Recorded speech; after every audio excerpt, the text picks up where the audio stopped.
Ceci est un livre audio autogénéré par Google. Collection Sociologie et Environnement. Dirigé par Salvador Juan.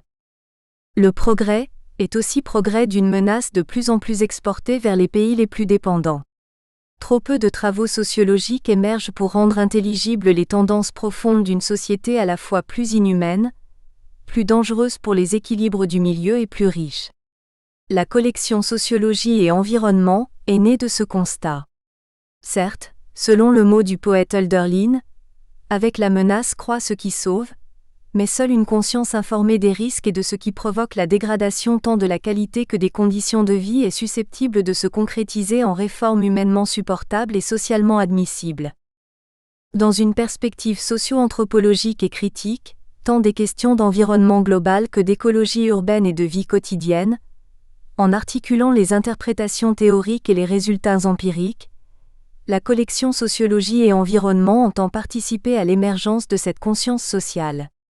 Elle présente aussi les alternatives portées par les mouvements sociaux et les pratiques de résistance contestant le productivisme ou la domination des appareils technocratiques. Derniers ouvrages parus dans la collection. Risques et environnement. Disposer de la nature. Consommer autrement. Chronique d'une autre France, La Réunion. L'action publique environnementale. Quelle gouvernance au service de la mobilité durable. Le risque biologique, une approche transdisciplinaire. L'agroécologie en Argentine et en Rance. Environnement et sciences sociales en France et en Allemagne. L'agriculture à l'épreuve de l'environnement. Capitalisme ou technocratie? Dans la fabrique des transitions écologiques. PREFACE. Plaidoyer pour une recherche citoyenne et participative. Il est des termes comme développement durable ou résilience qui sont passés dans le langage politique sans que l'on ait eu ou pris le temps d'en questionner le sens. Véritable mot d'ordre plus que concept opératoire, ils structurent des discours et des pratiques au plan international comme au plan local et sonnent comme des injonctions à agir, ou plutôt à transformer notre agir technique collectif comme nos styles de vie individuels, laissant dans l'ombre l'essentiel du questionnement auquel ils sont censés répondre.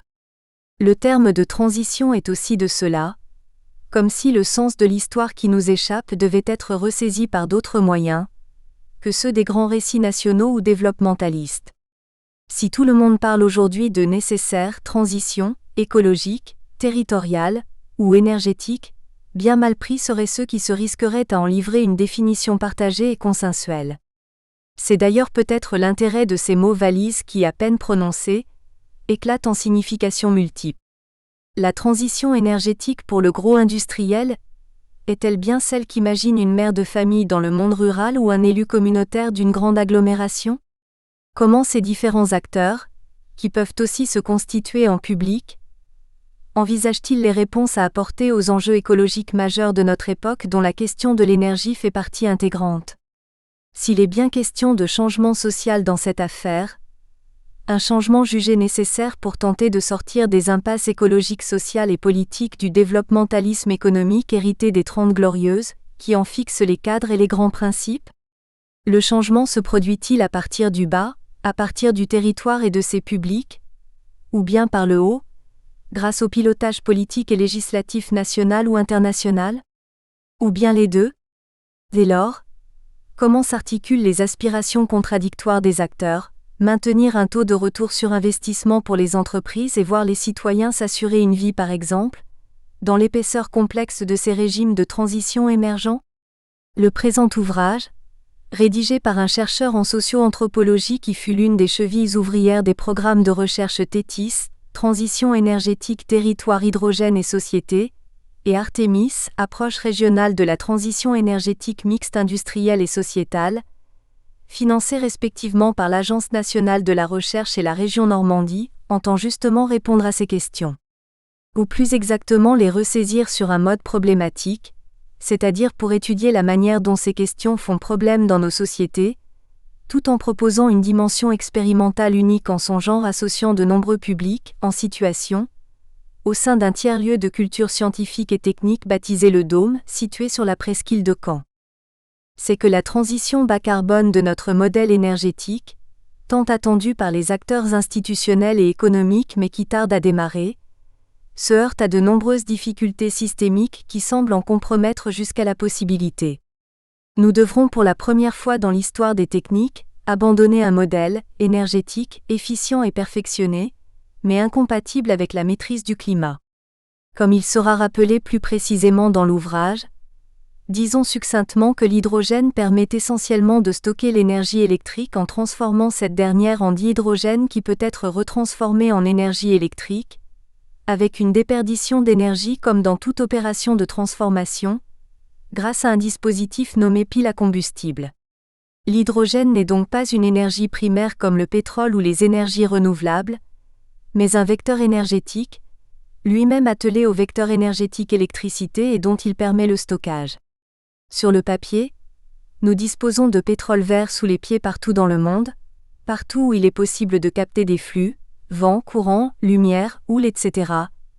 Et nous pourrions dire adieu au pétrole et au charbon en délocalisant la production énergétique en petites unités territoriales, une toiture ou une route couverte de panneaux photovoltaïques, un barrage, une éolienne. Dans la pratique, les choses sont différentes. Comment développer ces technologies complexes et coûteuses ? Et qui va payer l'addition ?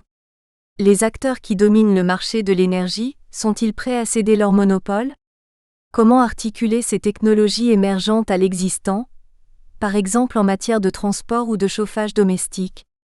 Plus problématique encore, à considérer que le PIB est étroitement lié à la quantité d'énergie introduite dans le système, donc au carbone à plus de 80%, il faudrait théoriquement transformer toute la société des modes de production aux modes de consommation pour obtenir un résultat tangible, notamment en démondialisant les échanges, mais également en dépassant les apories du capitalisme financier.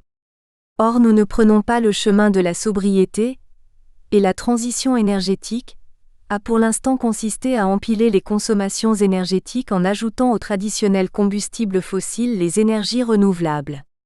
Quid encore de l'hypothèse d'une troisième révolution industrielle, imaginée par Jeremy Rifkin, basée sur le développement des technologies de l'information et de la communication, Smart Cities, qui permettrait à chacun d'être à la fois producteur et consommateur local d'énergie produite localement ? C'est que les ressources en métaux rares, en cuivre ou en acier ainsi que l'énergie pour les extraire et les transformer commencent à manquer. Y a-t-il alors une troisième hypothèse pour une transition heureuse, qui ne signe pas l'effondrement brutal et douloureux des sociétés thermo-industrielles et capitalistes ? Le présent ouvrage, qui constitue une première à la fois dans la recherche sur l'énergie et dans le champ des sciences humaines, ouvre sur un malgré tout car avouons-le, la situation n'est guère reluisante. Nous sommes encore, et peut-être le resterons-nous encore, trop longtemps, totalement dépendants du carbone nonobstant les discours plus ou moins opportunistes de transition. Que faire alors sinon tenter de penser ces problèmes à partir du champ social qui relève justement encore trop de l'impensé du changement technique ? Non pas au sens de la recherche d'une adhésion a posteriori de la société aux technologies imposées par l'État et les industriels, processus auquel il est donné le nom d'infortune d'acceptabilité sociale, mais inversement, de savoir si des citoyens ordinaires constitués en public, c'est-à-dire en interaction, peuvent faire émerger des potentialités imaginaires et pratiques susceptibles de construire les bases du changement social tant attendu par la société. Formé à l'école de la socio-anthropologie à l'université de Caen, articulant évaluation pragmatique des pratiques sociales et leur inscription dans un registre imaginaire et symbolique, Rudy Hamann livre dans cet ouvrage une analyse en tout point remarquable des processus par lesquels se construisent et se transforment de nouveaux imaginaires énergétiques, articulés à des pratiques d'autonomie, de do-it-yourself comme disent les anglo-saxons, en prenant appui sur une recherche qui a constitué, entre 2017 et 2021, une première à plusieurs points de vue. D'abord en s'appuyant sur un tiers-lieu, un lieu d'expérimentation de sciences citoyennes et participatives, s'il fallait résumer, qui en fut un partenaire de recherche au même titre qu'un laboratoire et non un simple organe de vulgarisation des résultats. Ensuite parce que ces projets, Thétis et Artemis, furent portés par les sciences humaines, MRSH de Caen et MSH Dijon, et ont emmené dans leur sillage les sciences pour l'ingénieur, l'USAC de Cherbourg et Laboratoire interdisciplinaire Carnot de Bourgogne, qui furent régulièrement associés aux rencontres avec les publics et bien sûr, assurèrent la réalisation de la chaîne de production d'hydrogène qui servit de démonstrateur et permit au public de réaliser leurs propres prototypes.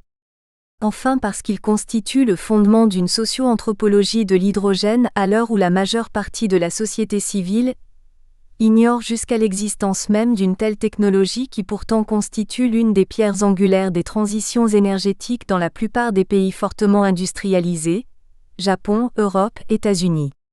Les grands enjeux planétaires aux petits détails de la vie d'un Living Lab. L'ouvrage de Rudy Amand guidera le lecteur vers les questions qui n'ont cessé d'accompagner les 20 membres de l'équipe pluridisciplinaire que j'ai eu l'immense honneur de coordonner. Frédéric Lemarchand, professeur de sociologie, directeur du CERREV, Université de Caen Normandie. Remerciements. Pour m'avoir associé au programme Thétis et Artemis, je voudrais exprimer toute ma gratitude à Frédéric Lemarchand. L'autonomie dont j'ai pu bénéficier et la confiance témoignée au fur et à mesure de l'avancée de cette recherche auront contribué à m'offrir un cadre idéal de travail. Je le remercie également d'avoir pris le temps de rédiger la préface de cet ouvrage, malgré les plages temporelles restreintes que lui laissent ses nombreuses responsabilités. Michel Daubré a accompagné cette recherche en apposant par touches délicates son érudition et son intelligence au modeste tableau analytique qui se dessinait peu à peu. Merci pour son soutien indéfectible et la postface arrachée aux trop nombreuses interruptions générées par l'époque. La dette que j'ai contractée auprès de Salvador Juan ne se limite pas à son rôle de directeur de la collection Sociologie et Environnement. Pendant de nombreuses années, il a prodigué un enseignement d'une profonde richesse qui aura marqué de nombreuses générations d'étudiants caennais. Il reste un collègue fiable que j'espère pouvoir côtoyer pendant longtemps encore.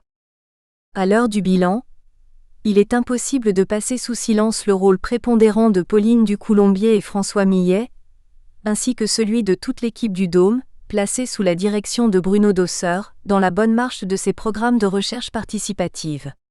Sans cette équipe expérimentée, accueillante, investie et en tout point remarquable, cet ouvrage n'aurait jamais pu voir le jour.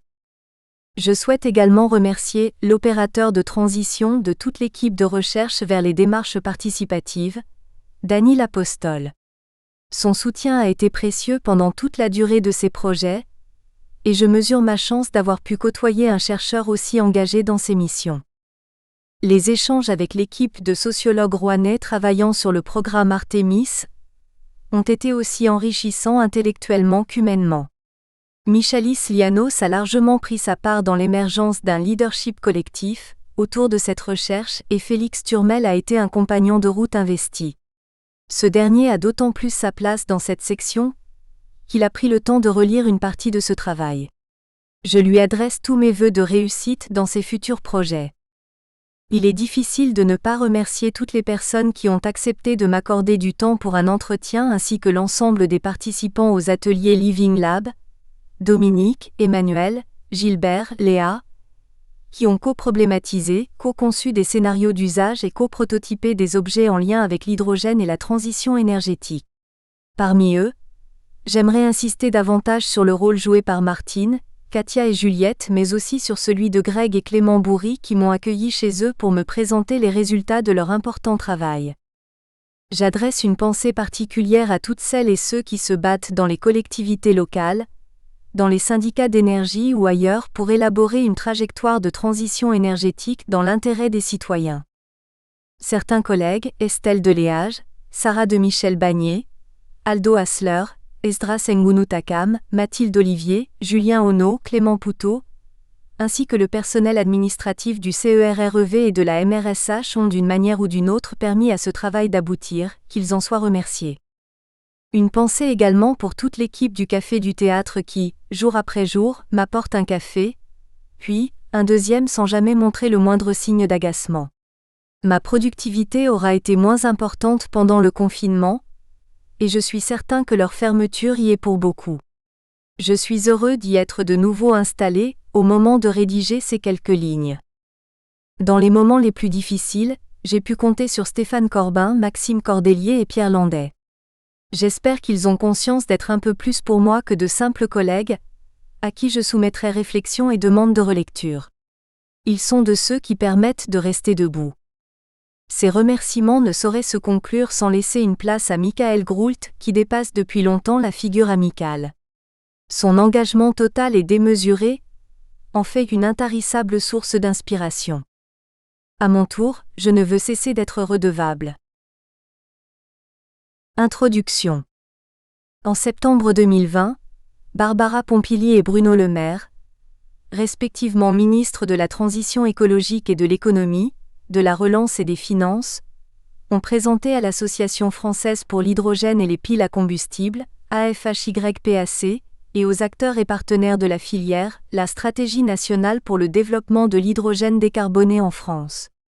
Faisant suite au plan hydrogène de 2018, cette initiative gouvernementale propose d'investir 3,4 milliards d'euros sur la période 2020 à 2023, 7,2 milliards sur 10 ans autour de 3 grands objectifs. Permettre de décarboner l'industrie grâce à l'émergence d'une filière française de l'électrolyse, 54% des investissements, développer la mobilité lourde, employant l'hydrogène, 27%, et enfin, apporter un soutien à la recherche, à l'innovation et au développement des compétences pour favoriser l'apparition de nouveaux usages, 19%.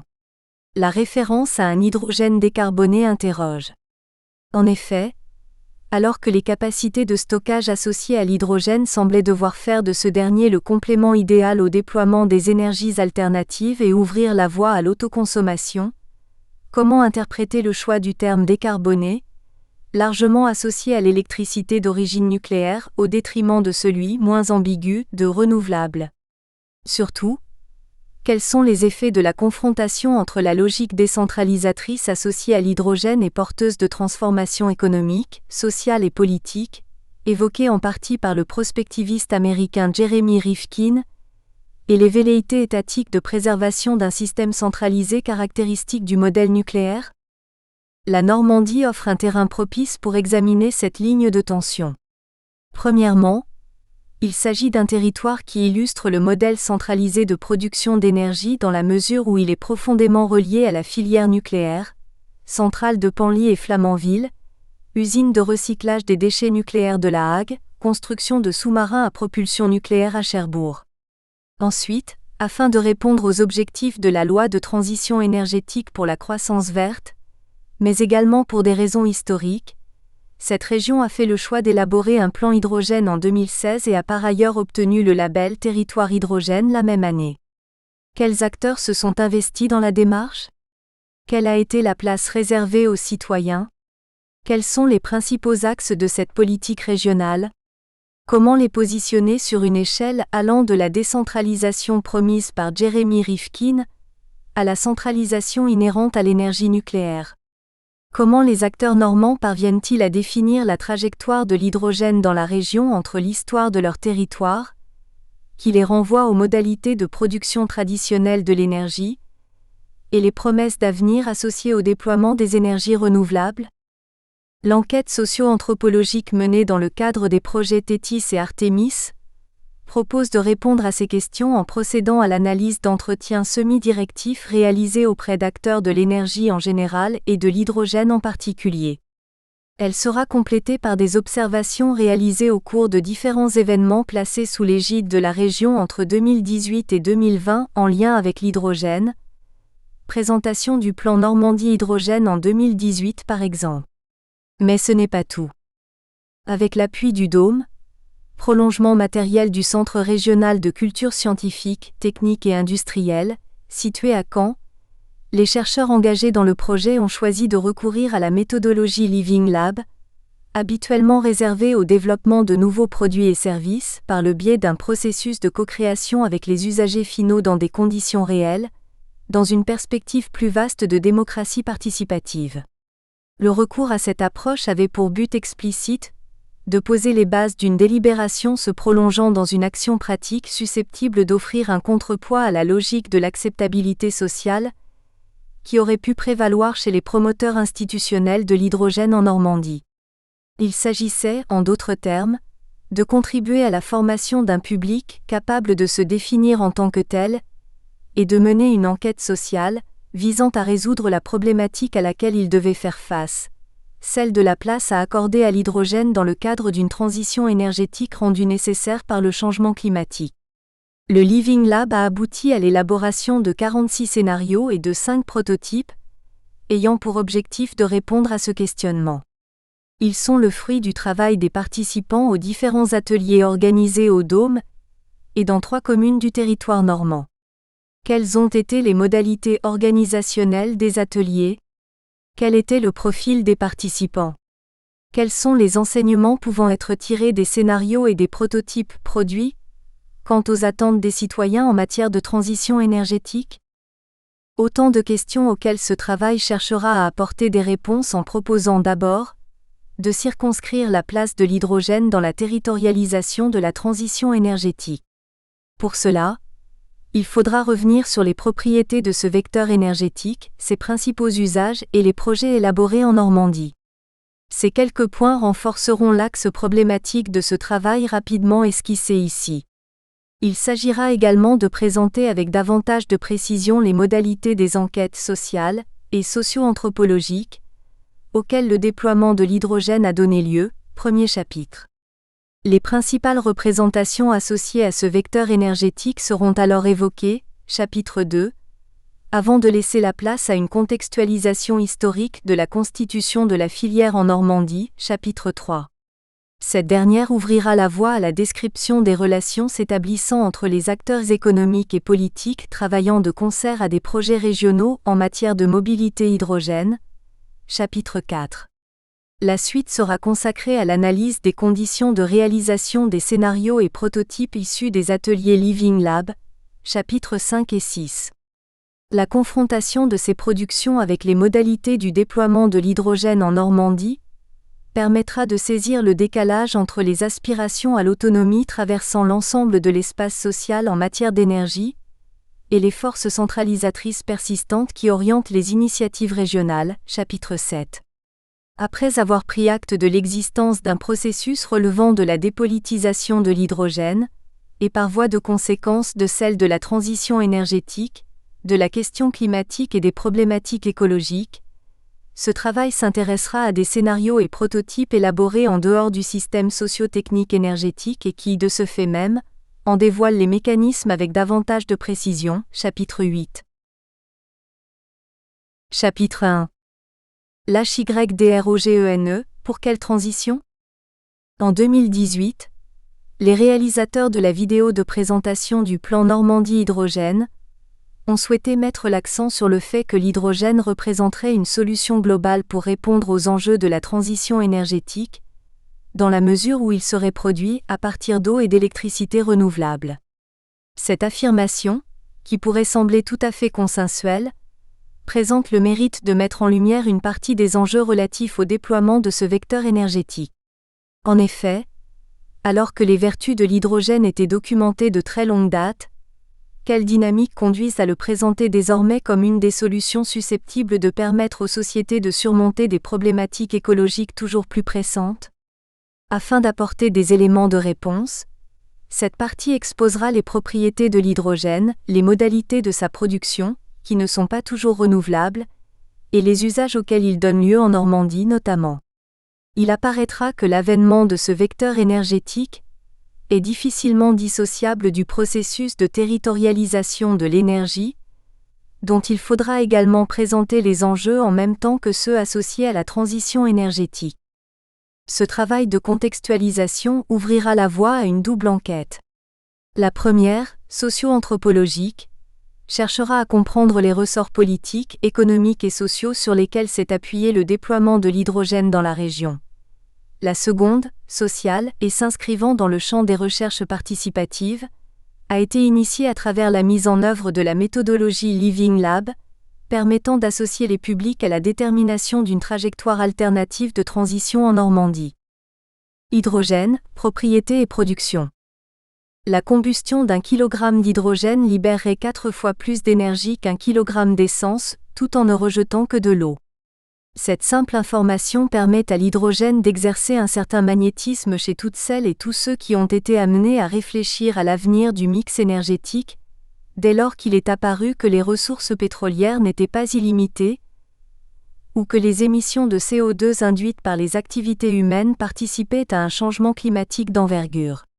Mais les propriétés de l'hydrogène ne rendent pas aisée la domestication de son potentiel énergétique.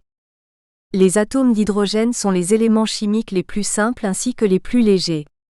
Ils représenteraient 75% de la masse de l'univers observable. Malgré leur abondance et certains gisements repérés en quelques lieues de la planète, ils resteraient quasiment introuvables à l'état pur et s'associent de façon systématique à d'autres atomes pour former un composé ou une substance chimique. Ils se combinent ainsi avec l'oxygène pour former les molécules d'eau, H2O, ou au carbone pour donner naissance au méthane, CH4. Cette singularité a des répercussions notables pour son utilisation, puisque l'hydrogène nécessite une première dépense énergétique visant à le dissocier des autres atomes composant avec lui certaines molécules avant même de pouvoir être exploité. L'hydrogène est donc obtenu par le biais d'une transformation de matière première, avant d'être stocké puis réutilisé. En cela, il doit être défini comme un vecteur énergétique et non comme source d'énergie. Une autre caractéristique doit rester à l'esprit au moment d'aborder la question de l'hydrogène. Sous forme gazeuse, celui-ci occupe un volume très important puisqu'un kilogramme d'hydrogène occuperait un volume de 11 200 litres. Pour pouvoir être utilisé et transporté, l'hydrogène doit être comprimé et stocké dans des réservoirs susceptibles de résister à la pression exercée. Toutes ces opérations génèrent des coûts supplémentaires qui constituent autant d'obstacles à la libération du potentiel énergétique prêté à cet élément. Selon son mode de production, les acteurs du secteur font référence à un code couleur pour qualifier l'hydrogène. Lorsqu'il est engendré par vaporéformage, obtenu par l'association de vapeur d'eau à haute température et de méthane, gaz naturel, ou par gazéification du charbon, l'hydrogène est décrit comme gris, plus rarement le noir ou le brun sont évoqués.